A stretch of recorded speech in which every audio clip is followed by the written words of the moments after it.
नमस्कार, अखबार दैनिकको खबर अपडेट खबर बुलेटिन सँगै यहाँलाई हार्दिक स्वागत छ। म किसान नेपाली। विभिन्न खबर बुलेटिन देश विदेशका घटनाक्रम सँगै उपस्थित भइसकेका छौं। यहाँलाई हाम्रोप्रति कुनै सल्लाह सुझाव एवं प्रतिक्रिया छन् भने तलको कमेन्ट बक्समा उल्लेख गर्न नभुल्नुहोला। यदि तपाईले अहिलेसम्म पनि हाम्रो च्यानल सब्स्क्राइब गर्नुभएको छैन भने सब्स्क्राइब गरिदिनुहोला। सँगै रहेको बेल आइकन थिचिदिनुहोला, जसले गर्दा तपाई समक्ष हाम्रा नयाँ अपडेटहरू सजिलै प्राप्त हुनेछन्। दर्शकबिन तपाईले हामीलाई कहाँदेखि हेर्दै अनि सुन्दै हुनुहुन्छ त्यो पनि उल्लेख गरिदिनुहोला। आज पहिलो पटक हेर्दै हुनुहुन्छ भने फर्स्ट टाइम भनेर कमेन्ट गरिदिनुहोला। रेगुलर रूपमा हामीलाई हेर्दै आउनु भएको छ भने रेगुलर भनेर कमेन्ट गरिदिनुहोला। र अन्त्यमा हाम्रो यो भिडियो सबैमाझ पुर्याउनको लागि भिडियोमा एक लाइक अनि शेयर गर्न नभुल्नुहोला। आउनुहोस् खबर बुलेटिन सुरु गरौँ मुख्य खबरका शीर्षकबाट।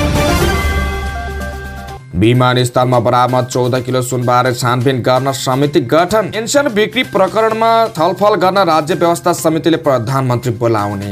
एनसेल बिक्री रातारात भएको होइन, राजनीतिक र प्रशासनिक नेतृत्वको साँठगाँठ छ, गगन थापाको तर्क। लैङ्गिक हिंसा रोक्ने अभियान प्रभावकारी बनाउने मन्त्री बस्नेतको प्रतिबद्धता। रसुवा नाकाबाट आएको 2 किलो सुन बरामद, 3 जना पक्राउ। विमानस्थलमा सुन आउँदैछ भन्ने सूचना केही दिन पहिले थियो, भन्सार प्रमुखको भनाई। वर्षमा 40,000 मुद्दा पर्छन्, त्यसैले काम गर्दा गर्दै पनि ढिलो हुन्छ, प्रधान न्यायाधीश विष्णुम्बर प्रसाद श्रेष्ठको भनाई। ओलीलाई पोखरामा कालो झण्डा, बाटो स्तर उन्नति नगरेको आरोप। सरकारलाई एफएटीएफ को पत्र, नीतिगत सुधार नभए नेपाल ग्रे लिस्टमा पक्का। विपिन जोशीको रिहाई बारे परराष्ट्र मन्त्रीले गरे इजरायली विदेश मन्त्रीसँग कुराकानी। बैतडीमा 2 महिनादेखि बेपत्ता युवती मृत भेटिन्। वर्षयाममा 15.5 अर्बको विद्युत निर्यात, बिक्री दर प्रति युनिट औसत 8.77 रुपियाँ। भूकम्पले क्षति भएका घर बनाउन सस्तो ब्याज दरमा ऋण दिने। तनहुको माधी नदीमा तटबन्ध निर्माणको काम 48% सकियो। मुगलिन पोखरा सडक विस्तार पूर्वी खण्डमा 9 किलोमिटर कालो पत्र। लालुपाते सहकारीको बचत ठगी सम्बन्धी कसुरमा 4 जना पूर्व पक्षका लागि कारगार चलान। माल्टा पठाइदिने प्रलोभन देखाएर ठगी गरेको आरोपमा 1 जना पक्राउ। लुम्बिनीलाई बुद्ध अनुसन्धान केन्द्रको रूपमा स्थापित गर्न आग्रह। र काठमाडौँ महानगरमा प्लास्टिकको क्रिसमस ट्रीको प्रयोग रोक। अब समाचार विस्तारमा।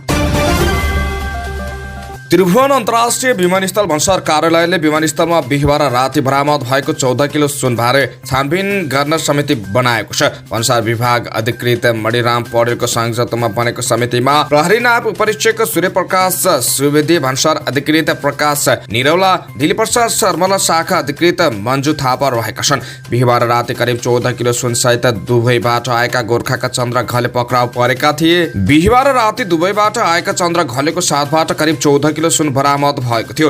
सुन परीक्षणका लागि भन्सार विभाग पठाइएको छ भने घलेसँगै गोर्खाका मिनबहादुर घलेलाई पक्राउ गरी अनुसन्धान थालिएको भन्सार कार्यालयका प्रमुख सहसचिव टोकराज पाण्डेले बताएका छन्। प्रतिनिधि सभाको राज्य व्यवस्था तथा सुशासन समितिले एनसेल बिक्री प्रकरण बारे जानकारी लिन प्रधानमन्त्री पुष्पकमल दाहाल प्रचण्डलाई बोलाउनु भएको छ। शुक्रबार बसेको समितिको बैठकले एनसेल बिक्री र त्यस विषयमा सरकारले चालेका कदम बारे जानकारी लिन प्रधानमन्त्रीलाई बोलाउने निर्णय गरेको हो। समिति सभापति रामहरि खतेवडाले शुक्रबार नै प्रधानमन्त्रीलाई पत्र पठाउने जानकारी दिए। त्यसपछि प्रधानमन्त्रीको समय लिएर छलफलको मिति तय गर्ने उनले बताएका छन्। समितिको बैठकमा सदस्यहरूले एनसेलको शेयर खरिद बिक्रीको विषयमा शंकास्पद रहेको धारणा राखेका थिए। एनसेल महामन्त्री गगन थापाले राजनीतिक र प्रशासनिक नेतृत्वको साँठगाँठ बिना एनसेल खरिद बिक्री युरोपमा गर्न सम्भव नभएको पनि बताएका थिए। एकीकृत समाजवादीका नेता राजेन्द्र पाण्डेले एनसेल बिक्री गरेको नभए बिक्रीको नाटक मात्र गरेको हुन सक्ने बताएका थिए। नेपाली कांग्रेसका महामन्त्री गगन थापाले एनसेलको शेयर स्वामित्व खरिद बिक्रीमा नेपालको राजनीतिक र प्रशासनिक नेतृत्वको साँठगाँठ भएको आशंका गरेका छन्। शुक्रबार प्रतिनिधि सभाको राज्य व्यवस्था समितिमा बोल्दै उनले एनसेलको स्वामित्व खरिद बिक्री रातारात नभएको बताए। म के कुरा दबावका साथ भन्न चाहन्छु भने एनसेलको सन्दर्भमा जे कुरा भएको छ रातारात भएको होइन। राजनीतिक नेतृत्व र प्रशासनिक नेतृत्वको ठूलो साँठगाँठ, ठूलो भरोसा नभए यो कुरा भएको छैन उनले भने। गत हप्ता मलेसियाली कम्पनी आजेटाले एनसेलको आफ्नो भागमा रहेको शेयर गौर आवासीय नेपाली सतीश लाल आचार्यको कम्पनी स्पेक्ट्रलाइट यूके लिमिटेडलाई 5 करोड डलरमा बिक्री गरेको सार्वजनिक भएको थियो। उक्त कारोबार आकस्मिक र अविश्वसनीय रहेको भन्दै प्रश्न उठिरहेको छ।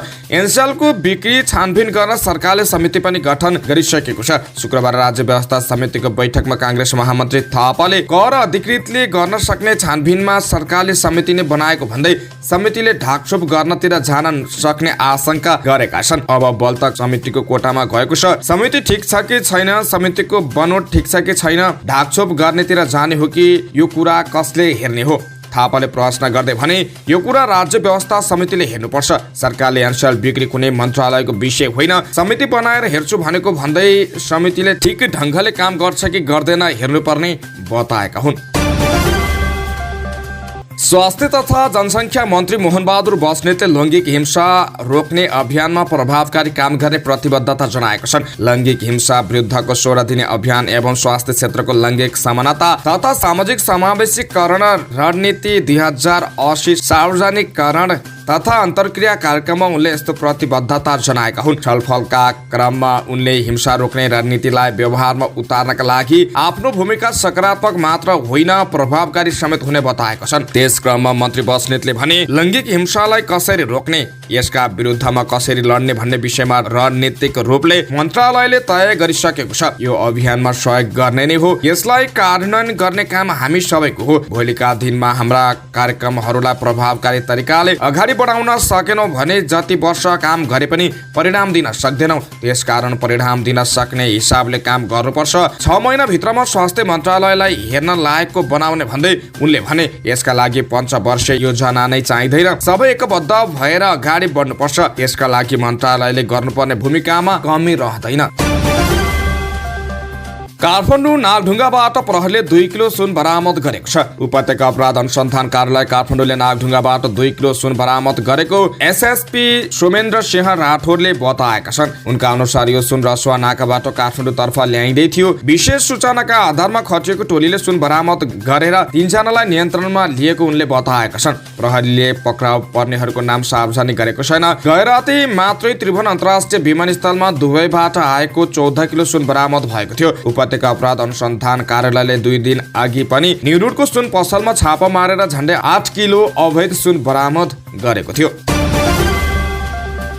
त्रिभुवन अन्तर्राष्ट्रिय विमानस्थल भन्सार कार्यालयका प्रमुख टोकराज पाण्डेले तस्करीको सुन विमान मार्फत आउँदैछ भन्ने सूचना आफूलाई केही दिन अघि नै आएको बताएका छन्। सूचनाका आधारमा 2 दिन अघिदेखि आफूहरू परिचालित भएको उनले बताएका छन्। शुक्रबार कार्यालयमा पत्रकार सम्मेलन आयोजना गरेर पाण्डेले भने यही सूचनाको आधारमा हिजो पनि प्रहरी सहितको टोली बसेर चेक जाँचमा कडाई गरेका थियौं। उनका अनुसार भन्सार र प्रहरीको संयुक्त टोलीले विमानस्थलमा आउने र जाने शंकास्पद व्यक्तिहरूलाई निगरानी गरिरहेको थियो। अघिल्लो दिन पनि केही विमानलाई अनुसन्धानको दायरामा ल्याएका थियौं, तर सुराके अनुसार मालवस्तु फेला परेको थिएन। पाण्डेले थपे हिजो 10 केजी सहित सुन प्राप्त हुने सुराकेका आधारमा दिउँसोदेखि परिचालित थियौं। राति 14 किलो सुन फेला पर्यो। त्यस क्रममा विमानस्थल भन्सार कार्यालयले बिहिबार राति 11:40 बजे फ्लाइ दुबईको जहाजमा आएका थिए। व्यक्तिलाई पक्राउ गरेर 14 किलो सुन बरामद गरेको छ। पाण्डेका अनुसार फ्लाइ दुबईको उडान नम्बर FZ 573 बाट आएका रसुवाका चन्द्र घालेलाई भन्सारका अधिकारी र प्रहरीले विमानस्थल भित्रै पक्राउ गरेका थिए। उनीसँग सुन छ भन्ने यकिन भए पनि त्यही नियन्त्रणमा लिएर एक्सरेमा ल्याएका थियौं। उनले भने त्यस क्रममा उनले छातीको दायाँ बायाँ लगाएको ज्याकेट भित्रका खल्तीमा 2 किलोको 7 वटा सुनको बिस्कुट फेला परेको थियो। गोर्खा जिल्ला अदालतको नवनिर्मित भवन निर्माण भएको 3 वर्षपछि उद्घाटन भएको छ। शुक्रबार एक कार्यक्रम बीच प्रधान न्यायाधीश विशम्भ प्रसाद श्रेष्ठले भवनको उद्घाटन गरेका हुन्। उद्घाटन कार्यक्रममा बोल्दै उनले नयाँ भवन बनेसँगै यसबाट प्रभाव हुने सेवा र कार्य सम्पादन थप गुणस्तरीय हुनेमा विश्वास लिएको बताएका छन्। न्याय नपाए गोर्खा जानु भन्ने युक्ति स्मरण गर्दै उनले न्यायको इतिहासमा गोर्खा अग्रपन्थीमा रहेको र यस जिल्लाको भवन उद्घाटन गर्न पाउँदा आफू खुसी भएको जानकारी दिएका छन्। नवनिर्मित भवनको समय समयमा आवश्यक मर्मत सम्भार समेत गर्नुपर्ने उनको भनाइ छ। कार्यक्रममा बोल्दै उनले सर्वोच्च अदालतमा यो वर्ष 28,000 भन्दा बढी मुद्दा दर्ता भइसकेको जानकारी गराए। उनले भने वर्षेनी 40,000 भन्दा बढी मुद्दा दर्ता हुन्छ। यता जनताको अपेक्षा चाँडै न्याय सम्पादन होस् भन्ने हुन्छ। हामीले सबै मुद्दा हेर्नुपर्ने भएकाले गर्दा गर्दै पनि न्याय सम्पादनमा केही समय लाग्छ। सर्वोच्च अदालतमा बक्यौता मुद्दाको लगत कम हुँदै गएको उनले बताए। 2 वर्ष नागेका मुद्दाहरू शून्यमा ल्याउने उद्देश्यका साथ अदालतहरू लागि परेको बताउँदै उनले गोर्खा अदालतले गत आवाह गरेको कामको मूल्याङ्कन समेत गरेका थिए। नेकपा एमालेका अध्यक्ष केपी शर्मा ओलीलाई पोखरामा कालो झण्डा देखाइएको छ। बेगनास ताला नजिक उनलाई त्यहाँका युवाहरूले कालो झण्डा देखाएर यात्राको विरोध जनाएका हुन्। आफ्नो घर छेउमा बाटो स्तर उन्नति नभएको आरोप युवाहरूले लगाएका छन्। हाम्रो ठाउँको बाटो किन बनेन भनेर सोध्न नपाउने हुन्छ, बाटो हिँड्नै नहुने भइसक्यो, घरसम्म धुलो आइपुग्छ। स्थानीय सुरेश लामिछानेले भने बोल्दा मात्रै समृद्धि हो, फिल्डमा समृद्धि कहिले आउँछ। उनी सहित युवाहरूले कालो झण्डा देखाउँदा ओलीसँग यात्रा गरेका सदस्यहरूले रोकेका थिए। ओली पोखराबाट बेगनास हुँदै लमजुङ तर्फ गएका छन्। सुरुमा यही बाटोलाई मध्य पहाडी लोकमार्गमा जोड्ने प्रयास गरिएको थियो। पछि राजनीतिक खिचातानीका कारण बाटो अन्त्यबाट गयो। 10 वर्ष भइसक्यो बाटो नबनेको। समृद्धको लागि टोली हिँडेको छ, हाम्रो हालत यस्तो छ उनले भने। सम्पत्ति शुद्धिकरणको मामिलामा विश्वव्यापी रूपमा अनुगमन गर्ने संस्था financial action task force ATF ले आफूले सुझाव दिएका आधारभूत पक्षमा सुधार नगरे नेपाल सम्पत्ति शुद्धिकरण मामिलामा वित्तीय जोखिमयुक्त मुलुक ग्रे लिस्टमा पर्ने चेतावनी दिएको छ। FATF ले गत महिना 9 नोभेम्बर 2023 मा नेपाललाई पत्र पठाई विद्यमान कानूनमा सुधार, सम्पत्ति शुद्धिकरण र ठूला आर्थिक अपराधमा जोडिएकाहरूमाथि कारबाही लगायतका काम नगरे नेपाल ग्रे लिस्टमा पर्ने चेतावनी सहितको पत्र दिएको हो। FATF ले यसअघि नै प्राथमिकतायुक्त सुझावलाई तत्काल अघि नबढाए नेपाल ग्रे लिस्टमा पर्ने जोखिम टर्ने छैन भनेर पटक पटक चेतावनी दिएको थियो। नेपाल राष्ट्र बैंक स्रोतले भन्यो, यसपटक उसले पत्र नै पठाएर हामीले यसअघि नै प्राथमिकताका साथ दिएको सुझाव कार्यान्वयन नभए 2024 को अक्टोबरदेखि नेपाल ग्रे लिस्टमा पर्छ भन्ने चेतावनी दोहोऱ्याएको हो। फ्रान्सको पेरिसमा भएको प्लेनरी बैठकपछि FATF ले नेपाललाई पत्र पठाएको हो। परराष्ट्र मन्त्री NP साउदले इजरायलका विदेश मन्त्री एली कोहेनसँग टेलिफोन संवाद गरी हमासले बन्धक बनाएका नेपाली विद्यार्थी विपिन जोशीको रिहाईको लागि तदारुकता देखाउन अनुरोध गरेका छन्। मन्त्री साउदको सचिवालयका अनुसार शुक्रबार बिहान भएको टेलिफोन संवादमा इजरायली विदेश मन्त्री काहेनले जोशीको रिहाईका लागि आफूहरूले पहल गरिरहेको जानकारी दिएका छन्। विपिन जोशीको रिहाईका बारेमा हामीले आफ्नो तर्फबाट सकारात्मक प्रयास गरिरहेका छौँ। यसअघि युद्ध विरामको समयमा रिहाई गर्ने भरपूर कोसिस गरिएको थियो, त्यसलाई हामीले निरन्तरता दिइरहेका छौँ। इजरायली विदेश मन्त्री कोहेनले साउद संघको टेलिफोन संवादका क्रममा भने। परराष्ट्र मन्त्री साउद दोहा 21औं फोरममा सहभागी हुन शनिबार कतार जान लागेका छन्। कतार भ्रमणका क्रममा परराष्ट्र मन्त्री साउदले जोशीको रिहाको पनि पहल गर्ने बताएका छन्। यसअघि 8 मङ्सिरमा साउदले कतारका विदेश राज्य मन्त्री सुल्तान बिन साद अल मुख्यौरीसँग मन्त्रालयमा भएको भेटमा पनि रिहाईका लागि पहल गरिदिन आग्रह गरेका थिए। बैतडीमा 2 महिनादेखि बेपत्ता युवती मृत अवस्थामा भेटिएकी छन्। चुरनाया गाउँपालिका 8 की 20 वर्षीय कल्पना मोहरा स्थानीय कलपाल सामुदायिक वनमा मृत अवस्थामा भेटिएको बैतडीका प्रमुख प्रहरी नायब उपरीक्षक DSP दीपक गिरीले जानकारी दिएका छन्। DSP गिरीले असोज 25 गतेदेखि बेपत्ता मोहराको शव सामुदायिक वनमा भेटिएको पुष्टि गरे। उनका अनुसार रुखमा झुडेको अवस्थामा भेटिएकी मोहराको कंकाल फेला परेको हो। मोहराका परिवारले लुगाका आधारमा उनको पहिचान गरेको प्रहरीले जनाएको छ। मोहरा घरबाट गोठालो गएका बेला असोजमा हराएकी थिइन्। मृतकको शव परीक्षण पछि आफन्तको जिम्मा लगाइएको प्रहरीले जनाएको छ। घटनाबारे थप अनुसन्धान जारी छ। 2080 सालको वर्षयाममा मात्रै 15 अर्ब 23 करोड 80 लाख रुपियाँको विद्युत भारत निर्यात भएको छ। नेपाल विद्युत प्राधिकरणले 28 जेठदेखि 20 मङ्सिरसम्म भारतमा 1 अर्ब 73 करोड 71 लाख युनिट बिजुली निर्यात गरेको हो। प्राधिकरणले नेपालमा खपत गरी बचत भएको विद्युत अधिकतम 700 मेगावाटसम्म निर्यात गरेको थियो। निर्यात गरेको विद्युतको औसत बिक्री दर प्रति युनिट 8 रुपियाँ 77 पैसा छ। साउनदेखि 20 मङ्सिरसम्म मात्रै प्राधिकरणले 13 अर्ब 23 करोड 67 लाख रुपियाँको विद्युत निर्यात गरेको छ। यस अवधिमा 1 अर्ब 47 करोड 67 लाख युनिट विद्युत निर्यात भएको छ। निर्यात गरिएको विद्युतको औसत बिक्री दर प्रति युनिट 8 रुपियाँ 96 पैसा छ। मुख्यालयमा सुरु भएसँगै खोला तथा नदीहरूमा पानीको बहाव घटेर देशभित्रका विद्युत गृहबाट उत्पादन कम हुन थालेको प्राधिकरणका कार्यकारी निर्देशक कुलमान घिसिङले बताएका छन्। तर जाडोसँगै आन्तरिक माग बढेपछि त्यसलाई पूर्ति गर्न भारतीय बजारबाट विद्युत आयात सुरु भएको छ। शुक्रबार रातिदेखि भारतमा विद्युत निर्यात बन्द हुनेछ। प्राधिकरणका कार्यकारी निर्देशक घिसिङले अहिले दैनिक विद्युतको अधिकतम माग 1700 मेगावाट हाराहारीमा रहेको र यो माग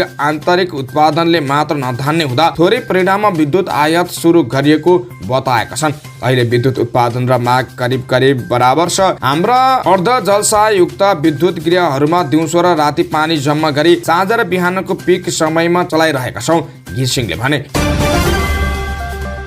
गत कार्तिक 17मा गएको भूकम्पका कारण क्षतिग्रस्त भएका आवासीय घरहरूको पुनर्निर्माणका लागि सस्तो ब्याज दरमा ऋण दिइने भएको छ। नेपाल राष्ट्र ब्याङ्कले चालु आर्थिक वर्षको पहिलो मौद्रिक नीति समीक्षा सार्वजनिक गर्दै यस्तो व्यवस्था गरेको हो। सरकारले तोकेका निकायले भूकम्प प्रभावितको रूपमा सूचीकरण गरेका परिवारलाई ब्याङ्क तथा वित्तीय संस्थाले 25 लाखसम्मको आवासीय घर कर्जा दिँदा आधार दरमा 2% बिन्दुभन्दा बढी प्रिमियर थप गर्न नपाउने व्यवस्था गरिनेछ, समीक्षामा उल्लेख छ। यस्तै कार्तिकको भूकम्पका कारण क्षतिग्रस्त भएका सार्वजनिक विद्यालय, सार्वजनिक अस्पताल तथा स्वास्थ्य चौकीको पुनर्निर्माणका लागि ब्याङ्क तथा वित्तीय संस्थाले आर्थिक वर्ष 2079-80 र 2080-81 को मुनाफाबाट सामाजिक उत्तरदायित्व कोषमा छुट्याई खर्च गर्नुपर्ने रकमको 40% सम्म योगदान गर्न सक्ने व्यवस्था गरिएको छ। तनहुँको मादी नदीमा तटबन्ध निर्माणको काम 48% सकिएको छ। गण्डकी प्रदेश सरकारको आर्थिक सहयोगमा नदी नियन्त्रण कार्यक्रम अन्तर्गत 2 चरणमा व्यास नगरपालिका 6 शीर्षाघाटदेखि व्यास 5 पाटनसम्म झन्डै 16 किलोमिटर दूरीमा तटबन्ध निर्माण भइरहेको छ। गएको वर्ष मादी नदीमा आएको बाढीले मानव बस्ती आसपासको क्षेत्र कटान गरी उच्च जोखिम बनाएपछि संरक्षणका लागि तटबन्ध निर्माण थालिएको थियो। जलस्रोत तथा सिंचाई विकास डिभिजन कार्यालय तनहुँका अनुसार पहिलो चरण अन्तर्गत शीर्षाघाटदेखि चिन्तुटारसम्म र दोस्रो चरण अन्तर्गत गौशालादेखि पाटनसम्म नदी नियन्त्रणका लागि तटबन्धका काम भइरहेको छ। दुवै चरणको गरी अहिलेसम्म 48% कार्य प्रगति भएको कार्यालयका इन्जिनियर पुष्पराज श्रेष्ठले जानकारी दिनुभयो। उहाँका अनुसार 2081 भदौ 5 गते भित्र योजना सम्पन्न गर्ने सम्झौता गरी निर्माण अघि बढाइएको हो। पृथ्वीराज मार्गलाई 4 लेनमा विस्तार गर्ने उद्देश्य सहित काम भइरहेको मुगलिन पोखरा सडक विस्तार आयोजनाको पूर्वी खण्डमा 42% प्रगति भएको छ। तनहुँको आफू खैरेनीबाट जामुनेसम्मको सडक खण्डमा यो प्रगति हासिल भएको हो। सडक फराकिलो बनाइएका ठाउँमा कालोपत्र गर्ने काम अगाडि बढेको पूर्वी खण्डका इन्जिनियर विष्णु प्रसाद पाण्डेले जानकारी दिनुभयो। 41.5 किलोमिटर खण्ड मध्ये अहिलेसम्म 9 किलोमिटर खण्ड एकतर्फी कालोपत्र सकिएको उहाँले जानकारी दिनुभयो। यस्तै थप 5 किलोमिटर कालोपत्र गर्ने काम गएको बुधबारदेखि सुरु भएको छ। आफू खैरेनी गाउँपालिका 3 गाउँपालिका चोकबाट मार्की चोकसम्म जोड्ने गरी अस्ट्र्याक प्रविधिको कालोपत्र सुरु गरेको इन्जिनियर पाण्डेले बताउनुभयो। उहाँले भन्नुभयो, गाउँपालिका चोकबाट सुरु गरेर गएको असार महिनामा कालोपत्र गरिएको ठाउँ मार्की चोकसम्म जोड्ने गरी बुधबारदेखि कालोपत्रको काम अगाडि बढेको छ। यसअघि आफू खैरेनी 1 1700बाट सुरु गरेर मार्की चोकसम्म गरी 3.5 किलोमिटर दूरीमा कालोपत्र सम्पन्न भइसकेको छ। अहिले 15 दिनदेखि सम्पन्न गर्ने लक्ष्यका साथ कालोपत्रको काम अगाडि बढेको आयोजनाले जनाएको छ।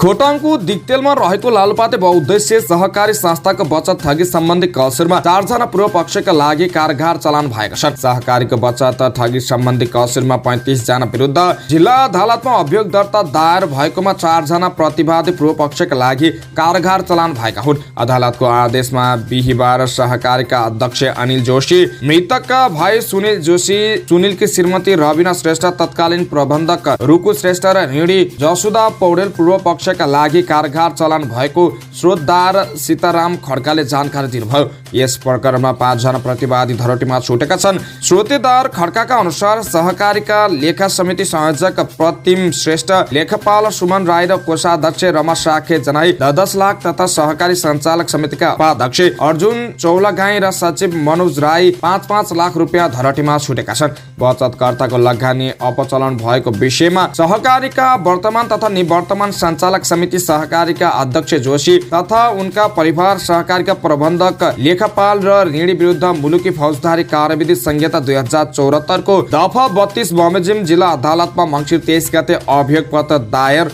भएको थियो। माल्टा पठाइदिन्छु भन्दै ठगी गरेको आरोपमा एकजना पक्राउ परेका छन्। पक्राउ पर्नेमा जुम्लाको हिमा गाउँपालिका 5 घर भई हाल काठमाडौँ महानगरपालिका 15 डल्लु बस्ने 33 वर्षीय धर्मेन्द्र साई रहेका छन्। धर्मेन्द्रले 2 जनालाई वैदेशिक रोजगारीको लागि माल्टा पठाइदिन्छु, त्यसको लागि प्रति व्यक्ति 10 लाख रुपियाँ लाग्छ र त्यहाँ पुगेपछि प्रतिष्ठित होटलमा काम लगाइदिन्छु, मासिक 1,10,000 रुपियाँ तलब हुन्छ भने प्रलोभनमा पारी 7,05,000 रुपियाँ लिएर सम्पर्कविहीन भएका थिए। उनलाई काठमाडौँ उपत्यका अपराध अनुसन्धान कार्यालयबाट खटेको प्रहरी टोलीले खोजतलास गर्ने क्रममा बिहीबार ललितपुर महानगरपालिका 4 जावला खेलबाट पक्राउ गरेको हो। उनलाई थप अनुसन्धान थप कारबाहीको लागि वैदेशिक रोजगार विभाग ताहचल पठाइएको प्रहरीले जनाएको छ।